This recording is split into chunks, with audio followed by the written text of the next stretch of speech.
This is new territory for me, so be patient. If you've ever heard my husband speak, he's so good, huh? So sometimes I feel like I have real big shoes to fill, but God reminds me who I am. So if you are new here, I am Caitlyn. I am a mom of 3. If you don't know me that well, I have a 6, a 5, and a 2-year-old, 2 girls and a boy. Our Sammy is our baby. We are currently trying to potty train him. Y'all can pray for me because it's not fun. The other day, he woke up with his diaper dry, and I said, "Oh, you didn't, pee-pee in your diaper. Let's go to the potty." He said, "Okay." And he's all excited, and we went to the potty, and I sit him down, and he's like, "No potty, no." And I'm like, yeah, just give it a minute. No, he wouldn't do it. He was refusing. I'm like, well, let's go get a diaper. Come on. So we do the walk of shame to go put the diaper on. Y'all, the Velcro hits the diaper, and he says, "I did it." I'm like, no. He peed in the diaper, as soon as I put it on. I'm like, okay, we'll try again tomorrow. But anyway, y'all be praying for me for that. So for, like Chris said, the past couple weeks we've been talking about invest, and lately we've been talking about how we've all been given a measure of time, we've all been given a measure of talent, and we all have a measure of faith. And so today I want to move forward with that, talking about our faith and how we can be used for the Lord in that. And I will be speaking to you about investing your heritage. So if you could just pray with me real quick so I can get all my jitters out and speak from Jesus. Lord God, I thank you, Father, that you trust me to speak on your behalf, God. I thank you, Lord, that I know that you have given me this word for such a time as this, God, that it's going to pierce hearts and touch hearts today, that it's going to challenge and encourage people to go forth and be the hands and feet for you, Lord, and develop a deeper relationship with you, Jesus. Amen. We're going to start in 2 Timothy chapter 1, verse 3 through 5. It says, "I thank God, whom I serve with a pure conscience, as my forefathers did, as without ceasing I remember you in my prayers, night and day, greatly desiring to see you, being mindful of your tears, that I may be filled with joy. When I call to remembrance the genuine faith that is in you, which dwelt first in your grandmother Lois and your mother Eunice, and I am persuaded is in you also." So I'm going to be focusing on verse 5. And if you don't know, this is the Apostle Paul writing to Timothy while he's in prison. So that's big there. And he's basically encouraging Timothy that, this walk of, being a Christian, this walk of faith is not going to be easy. Sometimes you're going to feel alone. And he's encouraging him, don't forget where it came from, right? Don't forget who you are to your core. You are a man of genuine faith, and that's where you pull from when you're feeling like this life is getting rough. And so what I want to do is take some time to tell you about my genuine faith and how I have had faith invested in me as a child, and I'm so blessed to have that. And first, I want to share with you some stories that the Lord reminded me of, which is how I got this message. And I was like, what's going on? It was things that I didn't think of for years. And the Lord brought it back to me. And I'm going to share with you a story about my granny, my sweet, sweet granny. That is my mom's mom. She was a devout Catholic. She was very devoted to her faith and her religion. And that was something that if you knew her, you knew that, right? She always talked about it. She always talked about how she loved her church. She would walk to church from her house in Araby. She would walk there sometimes, but she was very devoted to her faith and to her church. And she would go multiple times a week. Well, when I was little, I had both working parents. So there was times where my brother and I would sleep there, or we'd stay there for a while. And my mom and dad must have been on vacation or something. I don't know. We were there for a couple days. It was over the weekend. And so Saturday night, she's like, okay, let's put out our clothes for church. So we set them out. I was probably I'm going to say about 8 or 9. And so the next morning, we're getting dressed. And I come out of the room, and I had on this spaghetti strap sundress. And she said, "Where's your sweater?" I said, "I don't have a sweater." And she said, "You're not going to church wearing that spaghetti strap dress." And, me, I was a little pepper. I said, "Well, I have before. Like, I've gone to church with my mom with this dress." And she said, "Well, you're not coming with me." And so she went and got a cardigan for me to wear because she was a little bitty woman. Am I not? Okay. Is that better? Okay. So she went and got me one of her sweaters to wear. And she's putting on my sweater and she's, folding the arms because they were long. And she looks me right in my face and she crouches down and she says, "No, that's better. This is how we go to church." And I was like, "Yes, ma'am." And she told me something that is it's such an amazing quote. And I'm going to have them put it on the screen. And she said, "Just because the world is changing does not mean that God's house will." And when I was remembering this message, I was like, wow. Like, that is not something that I went from day to day being like, just because the house, It's not a quote that I remember on the daily, but when I was reading this message and thinking about the faith that was brought into my life as a child, this moment stuck out to me. And when I tell y'all that she lived her life this way, she lived it out. And that's what she's remembered for. If you ask anyone, they will tell you she was the sweetest woman and she loved her church. She loved her church and she had such a respect for the house of God, right? So, no, not that the spaghetti strap dress would have bothered the Lord, but that was her way of showing such a respect and an honor for who he is, right? That was her way of knowing how to show that she was coming in a way presentable to the Lord. She was showing him that she honored him and she respected him and she stood in reverence just of who he was. So that's what I got taught from my granny. That's my mom's mom. Then I have my dad's mom. We call her Mama Janet because I did have two mamas.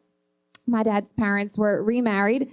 So my Mama Janet is my dad's mom. She was Lutheran. How many of y'all know that God doesn't care what you call your religion? All he cares about is your heart, right? So she was Lutheran. That's what I've been told anyway. She grew up Lutheran. And she was a little bit different than Granny. When I talk about my mama, I wouldn't say like, oh, she goes to church every week or she goes to church multiple times a week, but I still knew she was a woman of faith. She still talked about God. She still talked about his ways and how we should act and who we should be. And she very, very, very much cared about people. She loved helping people. She's, everybody says, oh, that person will give you the shirt off their back. She was very much that person. She loved helping people. She loved giving to people. And I remember, like I said, I had a little bit of an attitude. I might still sometimes. But when I was little, I was a little bit of a firecracker. If y'all know Bethany Joy, I'm where she came from.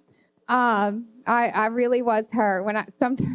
Y'all ever have to parent yourself? Like, something she does, I look at her and I'm like, oh, I remember my mom saying these things to me.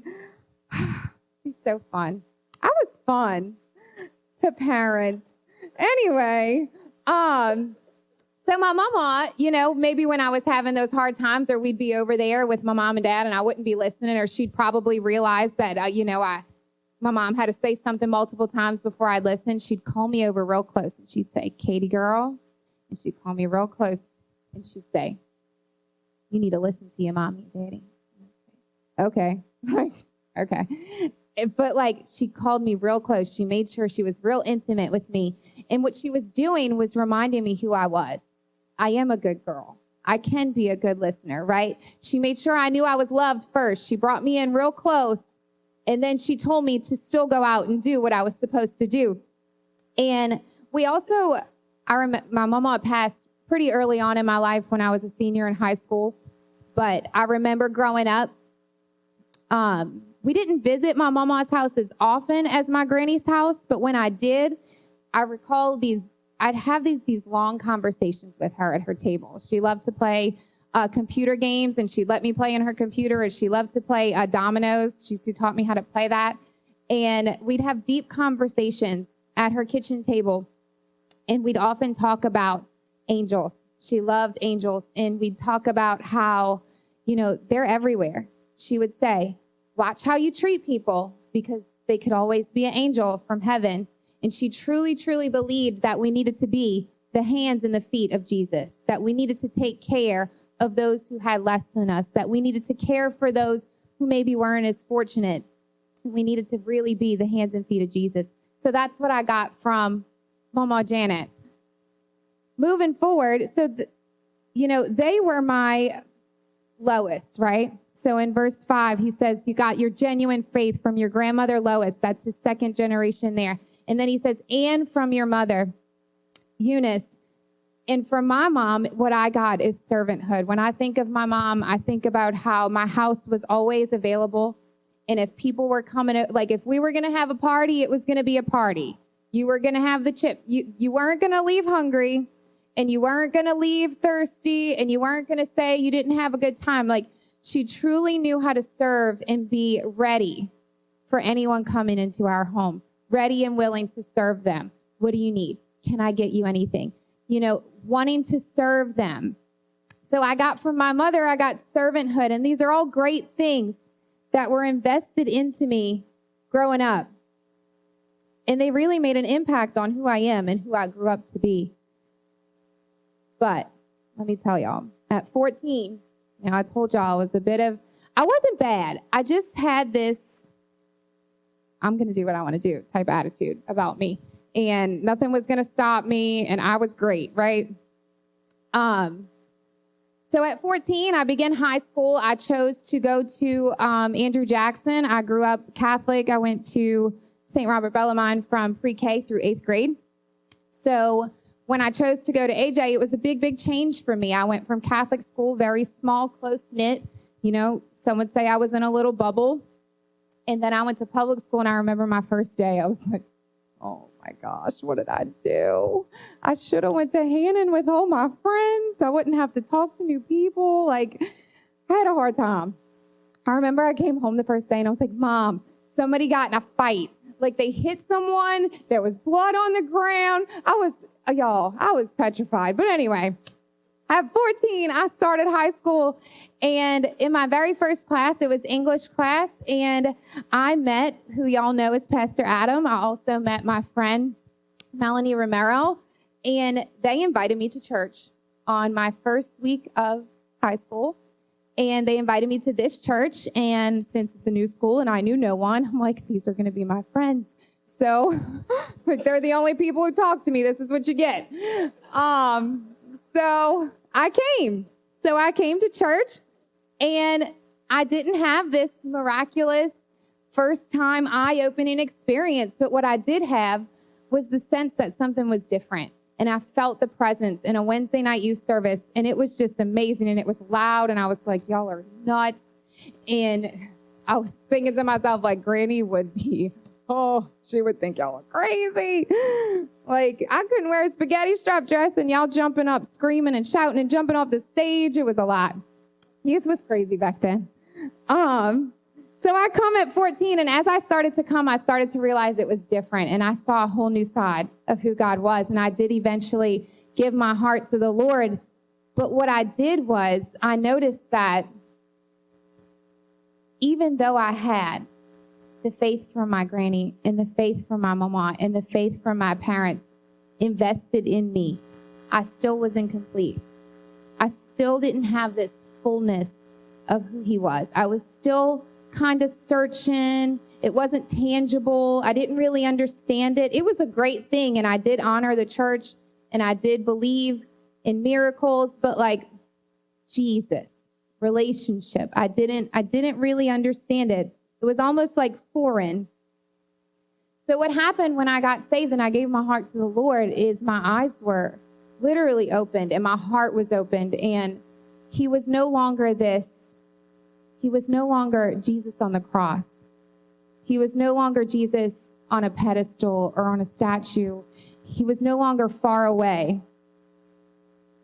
Also, He was no longer just Jesus for other people. He was Jesus for me.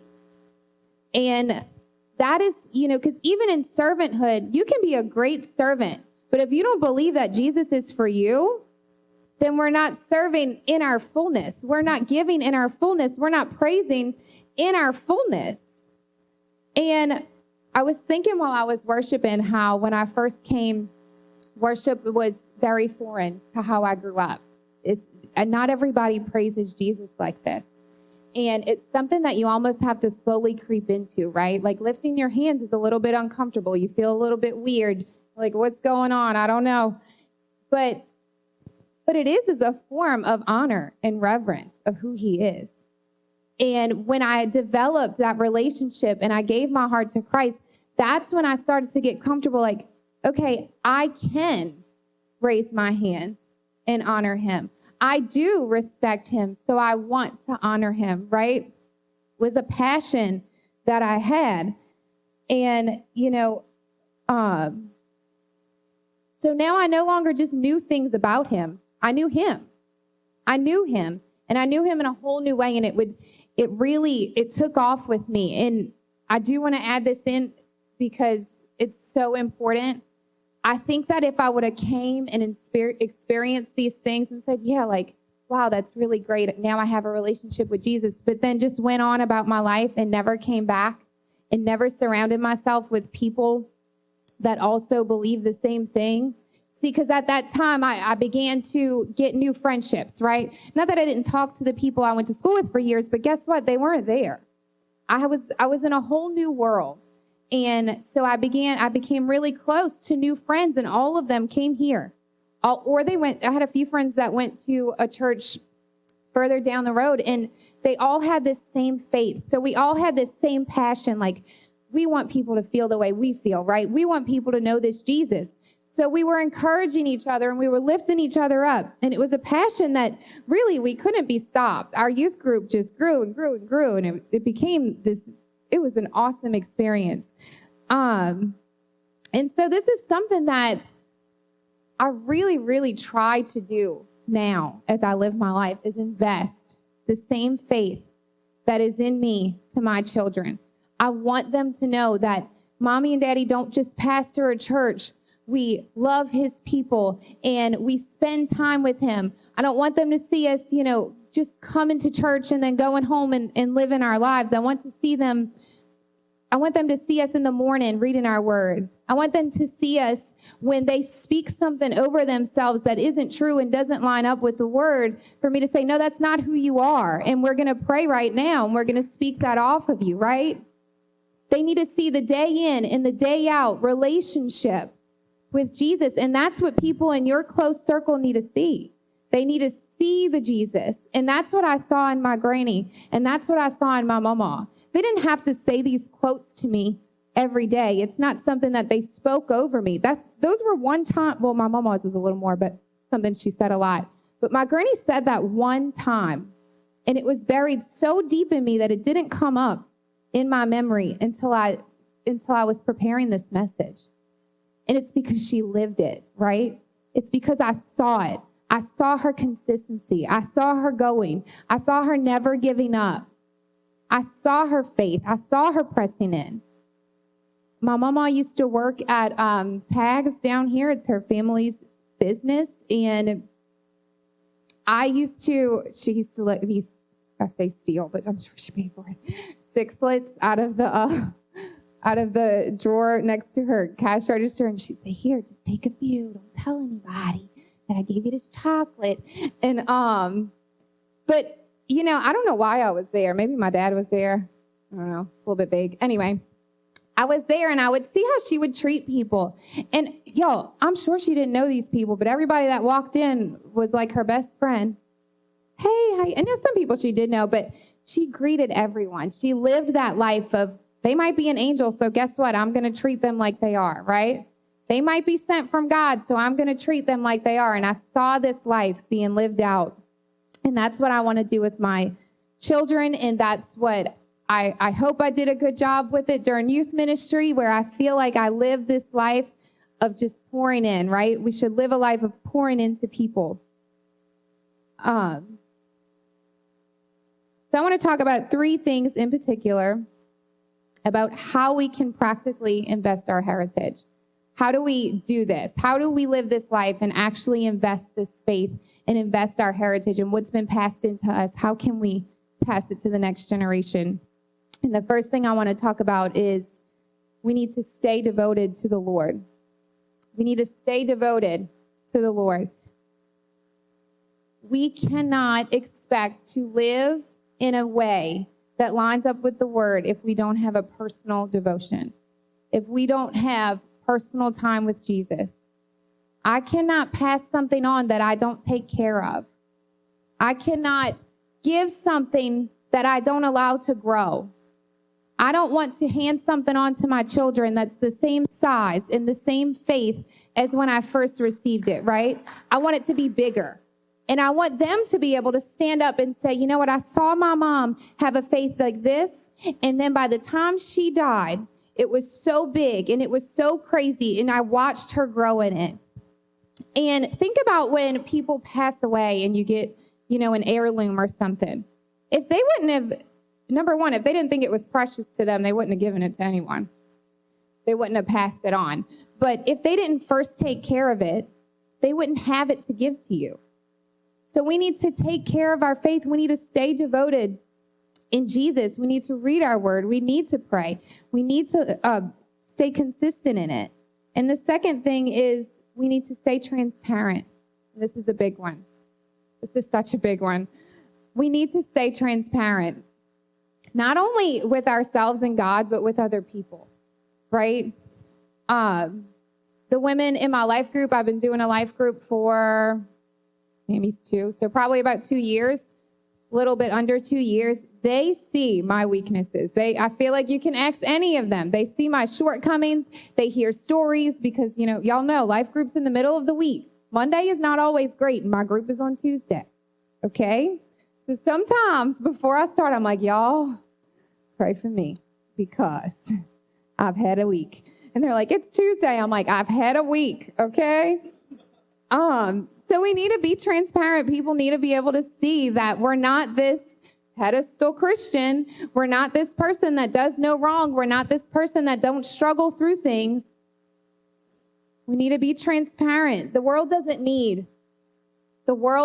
listen to me, the world does not need a social media Christian. The world does not need an Instagram filtered life, right? The world needs a life that is relatable, a life that is tangible, because that's the kind of life that leads people to Jesus. That's the kind of life that people say, I can do that. I can do that. I can lay that down. She laid it down. I can do that. You ever been scrolling through Facebook, even if it's, I'll say Instagram because this is something that I do. I follow a lot of pastors and I follow a lot of motivational speakers, and they'll just post like scriptures or snippets from their sermons. And I'll be scrolling through and I'm like, wow, this is so awesome. Like, I don't think I've received something this awesome in a long time. And I have to remind myself, like, that's one post. One post. I don't know what they did from Sunday to Sunday. I don't know what they've said to their family, how they corrected their child on Tuesday. We have to remind ourselves that what we see, because we live in a world, because the world is constantly changing, and God doesn't, what we see on social media is not a day in and day out life. It is a highlight. It is not tangible because you don't know that person. They're not going to call you when your grandma is in the hospital and come pray with you. They're not going to pick you up off the floor and tell you get in the shower when you've lost a child. They're not going to dig you out of those deep holes. They can encourage you.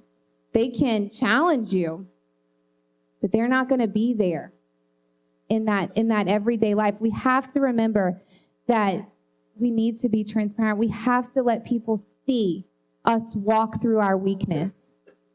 They have to see it. If they don't see it, how are they going to know it's real? How am I going to tell my children, that I went through this terrible thing, but now I'm here and I'm better for it.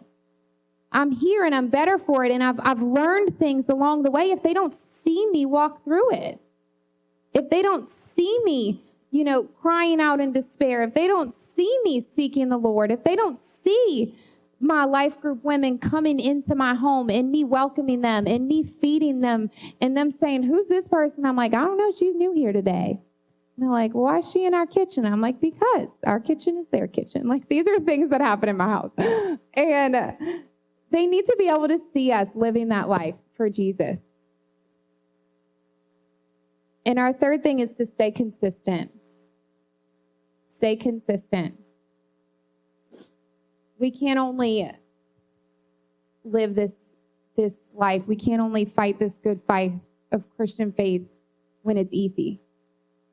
We can't only do it when it's convenient, or, there's many that song they sang today. It says, when I'm on the mountaintop, I can see all that you're doing.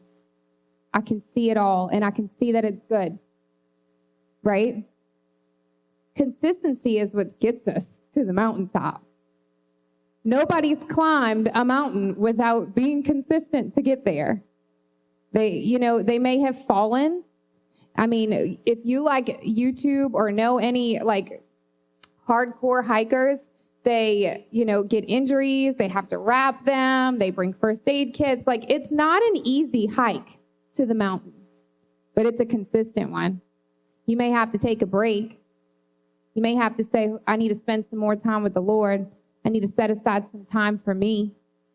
Mamas, I need to set aside some time for me to spend time with the Lord, because I feel like I'm constantly in this chaos, and I'm serving this one, and I'm doing this one, and I'm bringing this one here, and I'm going there. And at the end of the day, you lay in your bed and you're like, I don't even know if I talked to God today. I don't even know if I thanked him for who he is, for waking up. I don't know. I can't recall, because life gets crazy, but we got to stay consistent. We got to stay consistent. I want to read Galatians 6:9. This is my all-time live life scripture. This is how we get through it. It says, and let us not grow weary while doing good, for in due season we shall reap if we do not lose heart. We will reap if we do not lose heart, if we do not give up. Sometimes our pace is going to look way slower than others. Sometimes we'll be going at a certain pace and we look over and this person's running, and we're like, wow, I'm not going anywhere. One step in front of the other, right? Stay in our lane. Comparison will truly, truly, truly steal your joy. I've seen it happen in my own life. I've seen it happen in other people's lives. Stay in your lane. Sometimes it looks like your prayers are not paying off, right? You ever been praying for something? Weeks, months, years? Nothing. And what the enemy does is he shows you everyone else who is getting what you're praying for, to bring in that comparison, to beat you down, to get you to stop, right? Because he knows if we're consistent enough, we're going to get to that mountaintop and other people are going to see it and they're going to say, look what God did. Look what God did. Sometimes it doesn't look all pretty, right? It takes consistency. It takes tears. It takes kneeling. It takes praising when we don't want to. It takes listening to people tell us things we don't want to hear. That's what consistency in prayer and, not growing weary looks like. It's not always pretty. One time, y'all have heard this story, but this is one of the most real things I've ever seen. And when Addison was a baby, she was an angel child. I mean, she was just, makes you want to have another, and then BB came down. I'm just kidding. She was a rough baby. Anyway, Addison slept through the night really early on. She hardly ever gave us any normal, infant struggles. And at about, how old was she? Right over 1, she started with these, like night terrors. And they weren't your typical night terrors. She would wake up excruciatingly screaming as if someone beat her or burned her in her sleep. And it would take us about an hour of prayer and worship to get her back down. Sometimes it would happen again. And this went on for, I don't even know. It felt like weeks for me, but it probably wasn't. Chris came to church one day and while the women were having intercessory prayer, and he told them what was going on. And when they started warring in the spirit and they started praying on Addison's behalf, and they started really seeking the Lord for her. And what they told Chris was there was an attack on her and on our home, that someone was literally placing that on my house and on my child. And let me tell you, if you are a mom, that does something in you. It makes you want to, like, mama bear, brawl, okay? But it was so spiritual. And Chris went and bought oil, like jugs. And he is going at it, and he's praying outside my house, and he's speaking in tongues, and he's getting loud because I can hear him in my bedroom, which was in the back of the house. And I come out the next morning, and there's like oil stains on the cement, on the bricks. Yo, that's consistency. She never woke up again. She never woke up again. If we weren't consistent, if we didn't seek Jesus, if we didn't say, no, this isn't working. This is the enemy. I refuse to believe it. I'm going to stay consistent. We know who our God is, and we're going to keep pressing in. That would have not only grown and tormented her, because that's what she was being tormented. We have to be sensitive to the Spirit. We have to, if we don't have that devotion life, if we're not seeking Jesus, we're not going to know what that feels like. We're not going to hear his voice. Sometimes it just looks like showing up, right? It's not always crazy pressing into prayer. It's not always the screaming and the attack of the enemy. Sometimes it's just being there for someone, being there for your children. I've taken off days from work just to spend time with my kids because of maybe, because kids notice when kids aren't getting enough attention, they act out, they act different. I've taken off time from work. I've taken off an hour early just so I can be home an hour more, just to spend time with my kids.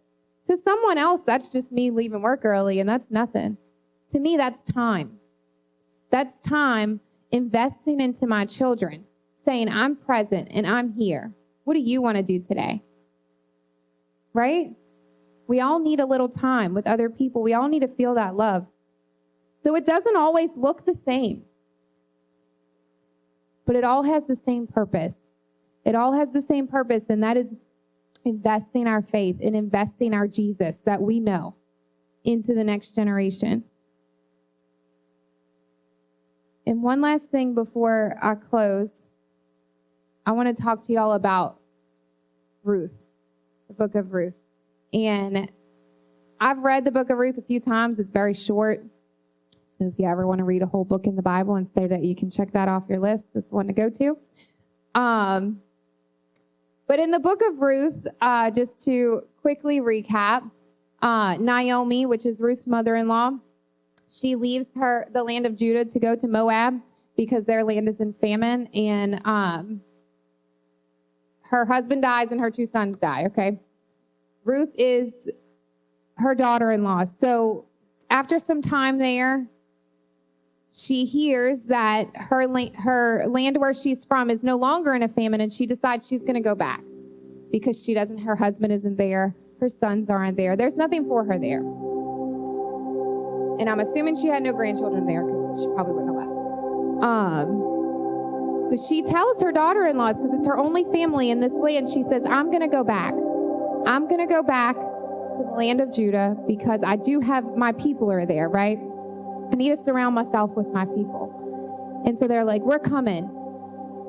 And her other daughter-in-law, Orpah, she says, They both said they were coming, and Naomi tries to tell them, no, this is where you're from. Stay with your people. And so Orpah turns around and she goes home. But Ruth is so determined to go that Naomi just kind of puts her hands up and says, okay, it's your decision, right? It's your decision. You can come. And y'all have all heard this. People say this at weddings. Your people are my people. Your God are my God. Where you go, I'm going to go. That is somebody who is determined to have an investment put in them, right? That is somebody determined to have a heritage. And what Ruth saw in Naomi, she must have not saw in her people. Or she must have not received it. She saw a faith that she desired, and she went after it. She saw a faith that she desired, and she was determined to get it. She wanted that investment. She needed that investment. And because of that, because of her determination, because she said, no, I'm not going back.